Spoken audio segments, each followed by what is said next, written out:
Welcome to Harshit YouTube channel. So ఈరోజు ఈ వీడియోలో మనం ఇక్కడ చీతాస్ కౌంట్ అండి. రీసెంట్గా ఇండియన్ గవర్నమెంట్ సర్వే చేస్తే టోటల్ చీతాస్ కౌంట్ ఇండియాలో ఎన్ని ఉన్నాయని చెప్పి కూడా ఒక ఇన్ఫర్మేషన్ రావడం జరిగింది. సో అయితే చీతాస్ అనే జంతువు వచ్చేసరికి భారతదేశంలో అంతరించిపోతున్న జంతువు అని చెప్తాం మనం. సో రెడ్ లిస్ట్ యానిమల్ అంటాం మనం. ఆల్రెడీ మనం ఇండియాలో 2022 నుంచి కూడా ప్రాజెక్ట్ చీతా అని చెప్పి ఒక ప్రోగ్రామ్ స్టార్ట్ చేసామండి. ఎందుకంటే అంతరించిపోతున్న జంతువుల్లో మళ్ళీ వీటి యొక్క కౌంట్ పెంచాలి అని చెప్పి గవర్నమెంట్ ఈ ప్రాజెక్ట్ అనేది స్టార్ట్ చేసింది. ఓకేనా. సో అయితే ఇక్కడ భారతదేశంలో చిరుతపులుల సంఖ్య ఎంత అన్నది కూడా మనం క్లారిటీగా తెలుసుకోవాలి. సో టోటల్ చీతాస్ ఇండియాలో ఎన్ని ఉన్నాయంటే 35 అని చెప్తామండి. సో ఎన్ని చీతాస్ అంటే 35 చీతాస్. ఓకేనా. సో మొత్తం 35 చిరుతపులులు ఉన్నాయని చెప్పి ఒక కౌంట్ అనేది రిలీజ్ అవ్వడం జరిగింది. సో గుర్తుపెట్టుకోవాలి. ఇందులో మనం ఒక 8 చీతాస్ మనం ఎక్కడ నుంచి తెచ్చుకున్నామంటే నమీబియా కంట్రీ ఇంపార్టెంట్. నెక్స్ట్ ఇంకా 12 చీతాస్ ఎక్కడ ఏ కంట్రీ నుంచి తెచ్చామంటే సౌత్ ఆఫ్రికా. 12 చీతాస్ ఏ కంట్రీని తెచ్చుకున్నామంటే సౌత్ ఆఫ్రికా. ఓకేనా. సో 8 ఏమో నమీబియా అని చెప్తున్నాం, 12 ఏమో సౌత్ ఆఫ్రికా అని చెప్తాం. ఓకేనా. సో రీసెంట్గా 2025 ఎండింగ్లో మన భారతదేశ రాష్ట్రపతి ద్రౌపది ముర్ము గారు ఆఫ్రికాలో ఒక కంట్రీకి వెళ్ళారండి. ఆ కంట్రీ ఏంటి అంటే బోట్స్వానా అంటాం మనం, బోట్స్వానా. సో బోట్స్వానాతో కూడా మనం ఒప్పందం పెట్టుకున్నాం. అక్కడ నుంచి కూడా మనం చీతాస్ని తీసుకురావడం జరుగుతుంది. ఇంపార్టెంట్ అండి. ఓకేనా. నెక్స్ట్ ఇంకా ప్రాజెక్ట్ చీతా. ఈ ప్రాజెక్ట్ చీతా అనేది మనకి ఇండియాలో 2022 సంవత్సరంలో స్టార్ట్ అయింది. ఏ సంవత్సరంలో స్టార్ట్ చేసామంటే 2022 ఇయర్లో స్టార్ట్ చేసాం. ఎక్కడ స్టార్ట్ చేసామంటే మధ్యప్రదేశ్ అండి. ఓకేనా. సో మధ్యప్రదేశ్లో ఒక national park, so Kuno national park అంటాం మనం. సో ఏ నేషనల్ పార్క్ అంటామంటే కున్హో నేషనల్ పార్క్ అంటాం మనం. ఓకేనా. సో కున్హో నేషనల్ పార్క్ ఏ స్టేట్లో ఉందండి? మధ్యప్రదేశ్. నెక్స్ట్ కున్హో అనగానే మనకు గుర్తు రావాల్సిన జంతువు ఏంటి అంటే చీతా, చిరుతపులులు గుర్తుపెట్టుకోవాలి. ఓకేనా. సో మధ్యప్రదేశ్ కాన్సెప్ట్లో మనకి టైగర్స్ ఎక్కువ ఉన్న రాష్ట్రం అని చెప్తాం మనం, పులులు ఎక్కువ ఉన్న రాష్ట్రం అని చెప్తాం మధ్యప్రదేశ్. అయితే ఈ ప్రాజెక్ట్ చీతాను మనం కున్హో నేషనల్ పార్క్లో స్టార్ట్ చేయడం జరిగింది. ఓకేనా. ఇంపార్టెంట్ అండి. నెక్స్ట్ ఇంకా మనం అబ్జర్వ్ చేస్తే ఇక్కడ కొన్ని సర్వే రిలీజ్ అవ్వడం జరిగింది. సో 1952లోనే మనం డిక్లేర్ చేసాం భారతదేశంలో. 1952లోనే ఈ జాతి మనకి భారతదేశంలో లభ్యం అవ్వటం లేదు. ఓకేనా. సో రెడ్ లిస్ట్లో ఉంది. ఏ యానిమల్ ఉంది అంటే చీతా అని చెప్తాం మనం. సో కాంపిటేటివ్ ఎగ్జామ్స్లో రెడ్ లిస్ట్లో ఉన్న జంతువుల పైన క్వశ్చన్స్ అడుగుతూ ఉంటాడు. ఆల్రెడీ మనం రెడ్ లిస్ట్లో చాలా జంతువుల గురించి మనం చెప్తున్నాం. సో మనం గుర్తుపెట్టుకోవాలి, one of the important animal ఏంటి అంటే చీతా అని చెప్తాం మనం. ఓకేనా. ఇంపార్టెంట్ అండి. సో నెక్స్ట్ వన్ చూద్దాం మనం. సో నెక్స్ట్ వన్ వచ్చేసరికి ఒక ఇంపార్టెంట్ ఫెస్టివల్ అండి. సో ఆర్ట్ అండ్ కల్చర్ కాన్సెప్ట్లో ఒక ఫెస్టివల్ కోసం మనం డిస్కస్ చేయాలి. ఓకేనా. సో ఫెస్టివల్ నేమ్ వచ్చేసరికి ఇక్కడ బస్తర్ పాండం. ఓకేనా. సో ఫెస్టివల్ నేమ్ ఏంటి అంటే బస్తర్ పాండం అంటాం మనం. ఈ బస్తర్ పాండం ఫెస్టివల్ అనేది మనకి రెగ్యులర్గా ఛత్తీస్గఢ్ స్టేట్లో జరుపుకుంటారండి. సో ఏ స్టేట్లో జరుపుకుంటారు అంటే ఛత్తీస్గఢ్. ఫెస్టివల్స్ కాన్సెప్ట్లో ఇటువంటి క్వశ్చన్లు అడుగుతారు. సో ప్రతి స్టేట్కి కూడా ఒక ట్రెడిషనల్ ఫెస్టివల్ ఉంటుంది. సో బస్తర్ పాండం ఫెస్టివల్ అనేది మనకి ఏ స్టేట్లో జరుపుకుంటారంటే ఛత్తీస్గఢ్ గుర్తుపెట్టుకోవాలి. నెక్స్ట్ ఇంకా ఛత్తీస్గఢ్లో ఫిబ్రవరి 7th అండి. ఫిబ్రవరి 7th నుంచి 9th వరకు జరుపుకున్నారు. ఓకేనా. ఫిబ్రవరి 7th నుండి 9th వరకు జరుపుకున్నారు. సో గుర్తుపెట్టుకోవాలి. నెక్స్ట్ ఇంకా మనకి ఆర్ట్. ఓకేనా. సో దేనికి సంబంధించింది అంటే ఆర్ట్స్. నెక్స్ట్ మ్యూజిక్ అని చెప్తాం, మ్యూజిక్. నెక్స్ట్ ఇంకొకటి వచ్చేసరికి డ్యాన్స్ అంటాం. నెక్స్ట్ ఇంకొకటి వచ్చేసరికి హ్యాండీక్రాఫ్ట్స్ అంటాం మనం. ఇంకోటి ఏమంటామంటే హ్యాండీక్రాఫ్ట్స్ అంటాం మనం. So art, music, dance, handicrafts. ఓకేనండి. సో ఇవన్నీ కూడా ఇక్కడ జరుగుతాయి. నెక్స్ట్ ఇంకా 700 మంది అండి. ఎంతమంది అంటే 700 మంది. ఓకేనా.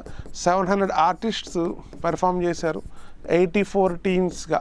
ఎన్ని టీమ్స్గా అంటే 84 టీమ్స్గా. ఓకేనా. సో ఆల్రెడీ మనకి ఈ పిక్చర్లో కనబడుతుంది. సో బస్తర్ పాండం ఏ స్టేట్ అంటే ఛత్తీస్గఢ్. ఓకేనా. నెక్స్ట్ ఇంకా ఛత్తీస్గఢ్ గవర్నర్ అండి. ఛత్తీస్గఢ్ స్టేట్ యొక్క గవర్నర్. సో ఛత్తీస్గఢ్ స్టేట్ యొక్క గవర్నర్ ఎవరు అంటే రమన్ డేకా అంటాం మనం. ఎవరు అంటే రమన్ డేకా అంటాం. నెక్స్ట్ ఛత్తీస్గఢ్ సీఎం ఎవరు అంటే విష్ణుదేవ్ సాయి అంటాం మనం. ఎవరు అంటే విష్ణుదేవ్ సాయి అంటాం. ఛత్తీస్గఢ్ యొక్క సీఎం అని గుర్తుపెట్టుకోవాలి. ఓకేనా. సో ఎగ్జామ్ కాన్సెప్ట్లో మనకి ఇలాగా ఈ ఫెస్టివల్స్ కోసం క్వశ్చన్స్ అడుగుతారండి. నెక్స్ట్ ఇంకా ఇదే ఫెస్టివల్లో మన భారతదేశం యొక్క రాష్ట్రపతి ఎవరు అంటే ద్రౌపది ముర్ము గారు పార్టిసిపేట్ చేశారు. ఓకేనా. సో ట్రైబల్ ఫెస్టివల్ అని చెప్తాం మనం. ఓకేనా. సో బస్తర్ పాండం అంటాం మనం. ఏ స్టేట్ అంటే ఛత్తీస్గఢ్. ఓకేనా. ఇది ఛత్తీస్గఢ్ స్టేట్ అంటే మనం కొన్ని విషయాలు గుర్తుపెట్టుకోవాలండి. ఏంటంటే ఇది మధ్యప్రదేశ్ స్టేట్ నుంచి విడిపోయింది ఛత్తీస్గఢ్. నెక్స్ట్ ఆంధ్రప్రదేశ్కి బోర్డరు. నెక్స్ట్ ఇంకొక స్టేట్ ఏంటండి తెలంగాణ స్టేట్కి కూడా బార్డరు. ఓకేనా. సో ఛత్తీస్గఢ్ వచ్చేసరికి ఆంధ్రప్రదేశ్ తెలంగాణ రాష్ట్రానికి బార్డర్గా చెప్తాం మనం. ఓకేనా. సో ఈ స్లైడ్లో ఒక ఫెస్టివల్ కోసం మనం డిస్కస్ చేసాం. నెక్స్ట్ థర్డ్ స్లైడ్ తీసుకుందాం. థర్డ్ స్లైడ్ ఏంటి అంటే స్వచ్ఛత పాక్వాడా అంటాం మనం. ఓకేనా. సో స్వచ్ఛత పాక్వాడా అనేది అవార్డ్స్ అండి. సో గుర్తుపెట్టుకోవాలి. సో స్వచ్ఛత పాక్వాడా అనేది ఏంటో గుర్తుపెట్టుకోవాలి. ఇక్కడ అవార్డ్స్. ఓకేనా. సో జనవరి మంత్లో ఇవ్వడం జరిగింది. అయితే ఇది ఏ ప్రోగ్రాంలో భాగం అంటే స్వచ్ఛ భారత్ అభియాన్ అంటాం మనం. ఓకేనా. సో ఇక్కడ మనం గుర్తుపెట్టుకోవాలి అండర్ స్వచ్ఛ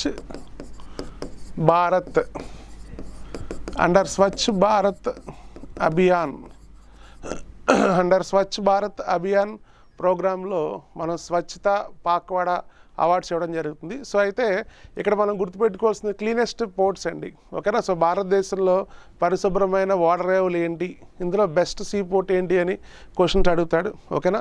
సో క్లీనెస్ట్ పెర్ఫార్మింగ్. సో ఏం గుర్తుపెట్టుకోవాలంటే క్లీనెస్ట్ పెర్ఫార్మింగ్ మేజర్ పోర్ట్స్ అండి. అంటే భారతదేశంలో ఓవరాల్గా మనకి 13 మేజర్ పోర్ట్స్ ఉన్నాయి. ఓకేనా. సో కోస్టల్ స్టేట్స్ ఎన్ని అంటే 9 కోస్టల్ స్టేట్స్ అని చెప్తాం. అయితే 9 కోస్టల్ స్టేట్స్లో మనకి ఎన్ని మేజర్ సీ పోర్ట్స్ అంటే 13 సీ పోర్ట్స్ అంటాం. మరి 2026 సంవత్సరంలో మనకి ఏ పోర్ట్కి వచ్చింది అంటే పరదీప్ పోర్ట్ అంటాం మనం. ఏ పోర్ట్ అంటే పరదీప్ పోర్ట్. ఓకేనా. సో పరదీప్ పోర్ట్ ఎక్కడ ఉందండి? ఒడిస్సా. ఓకేనా. సో పరదీప్ పోర్ట్ ఎక్కడ ఉంది అంటే ఒడిస్సా స్టేట్లో ఉంది. సో ఈ పరదీప్ పోర్ట్కే స్వచ్ఛత పాక్వాడా అవార్డు 2026 రావడం జరిగింది. సో గుర్తుపెట్టుకోవాలి. నెక్స్ట్ ఇంకా దేని పర్పస్ ఇచ్చారంటే శానిటేషన్ అండి. ఓకేనా. సో శానిటేషన్ సంబంధించి ఎన్విరాన్మెంట్ పర్యావరణాన్ని కాపాడడంలో ఓకేనా. సో ఈ పోర్ట్ స్టాఫ్ తీసుకున్న చర్యల వల్ల ఈ పరదీప్ పోర్ట్కి స్వచ్ఛత పాక్వాడా అవార్డు రావడం జరిగింది. ఓకేనా. సో ఎగ్జామ్ కాన్సెప్ట్ ఇలా అడుగుతాడు. నెక్స్ట్ ఇంకా ఏ మంత్రిత్వ శాఖ ఈ అవార్డుని ప్రకటిస్తుంది అంటే మనం గుర్తుపెట్టుకోవాల్సింది మినిస్ట్రీ ఆఫ్ పోర్ట్స్ షిప్పింగ్ అంటాం మనం. Ministry of ports shipping. ఓకేనండి. సో ఎవరంటే సర్బనంద్ Sonowal.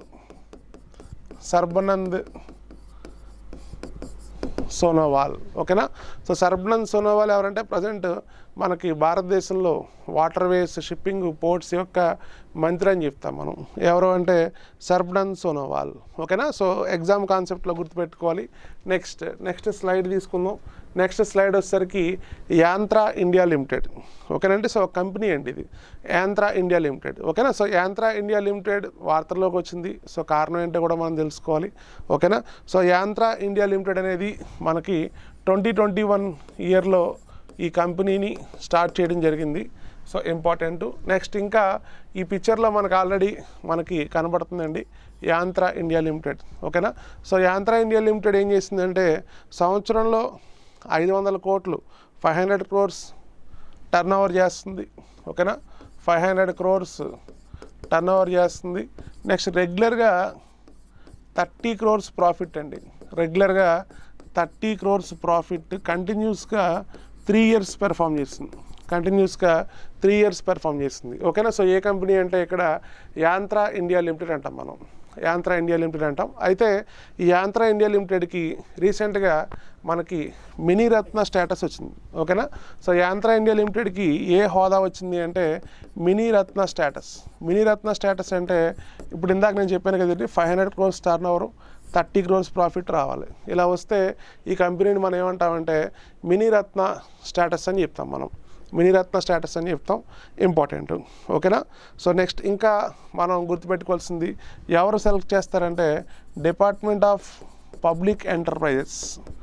Department of public enterprises. ఓకేనా. So department of public enterprises అనేది మనకి ఈ కంపెనీని సెలెక్ట్ చేయడం జరిగింది, గుర్తుపెట్టుకోవాలి. నెక్స్ట్ ప్రస్తుతం మనకి మినీరత్న కంపెనీస్ ఎన్ని ఉన్నాయంటే 74 కంపెనీస్ ఉన్నాయి. ఎన్ని కంపెనీస్ ఉన్నాయంటే 74 కంపెనీస్. ఓకేనా. 74th కంపెనీ ఏంటి అంటే మనం యాంత్రా ఇండియా లిమిటెడ్ అంటాం మనం. ఓకేనా. సో డిఫెన్స్ పర్పస్ కావాల్సిన స్పేర్స్ కానీ అన్నీ కూడా ఈ కంపెనీ ప్రొవైడ్ చేస్తుంది. సో కంపెనీ ఎప్పుడు పెట్టారంటే 2021లో పెట్టారు. ఓకేనా.